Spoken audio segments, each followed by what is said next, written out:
students, welcome to our today's class. So today what new we are going to see? Today we are going to study the topic that is bryophyte. Okay, so let's start. What are the bryophytes? The spore producing plants which do not consist of the vascular tissues are called as the bryophytes. Okay, means essay plants that produces the spores and does not have the conducting tissues. Vascular tissues means the conducting tissues, that is xylem and the phloem, are called as the bryophytes. Okay, also we can say that the division of the plants, the division of the small flowerless plants which does not have true roots, true stem or true leaves, and it does not consist of the vascular tissues, are called as the bryophytes. Simple, spore producing plants without vascular tissues are called as the bryophytes.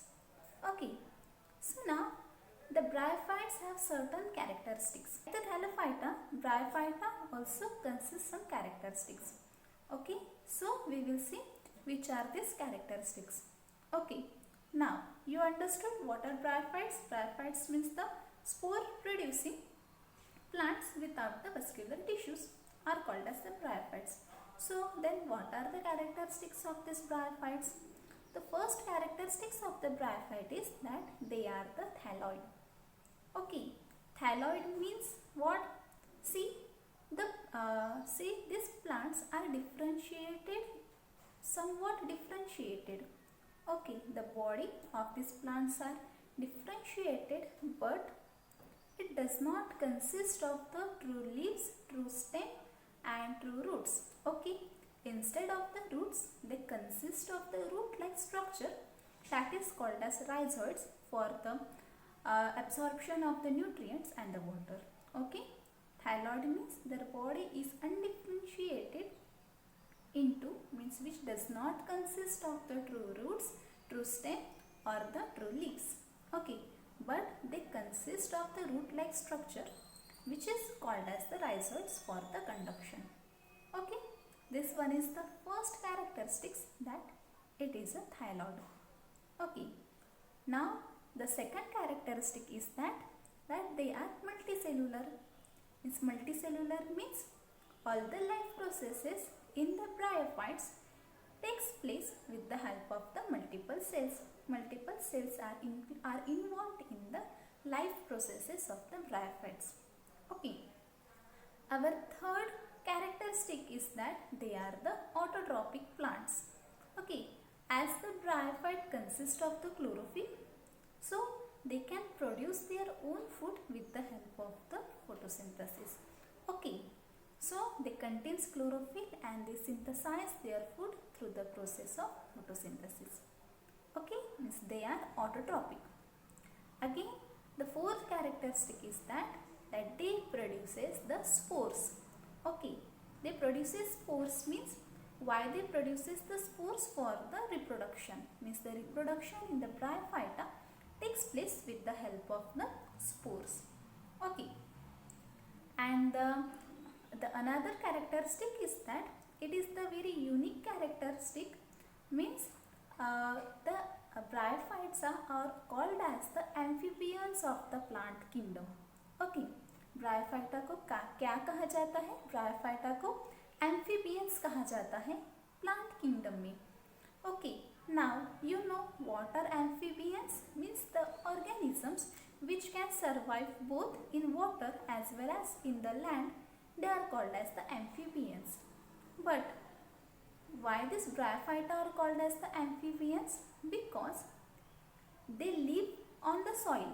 Okay, they live on the land, they live in the soil. Okay, but for the reproduction they consist of the water. They need water for reproduction. Okay, so they requires water for their sexual reproduction.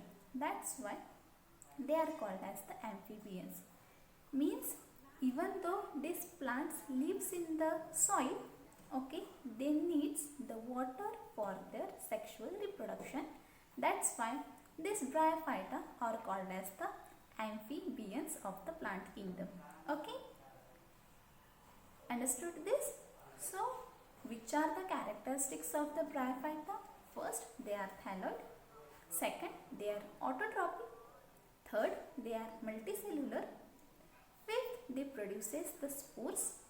Okay, then these plants are called as the amphibians of the plant kingdom, and characteristics is that they lacks the vascular tissues, means they lacks the vascular tissues means they does not consist of the conducting tissues, that is xylem and the phloem.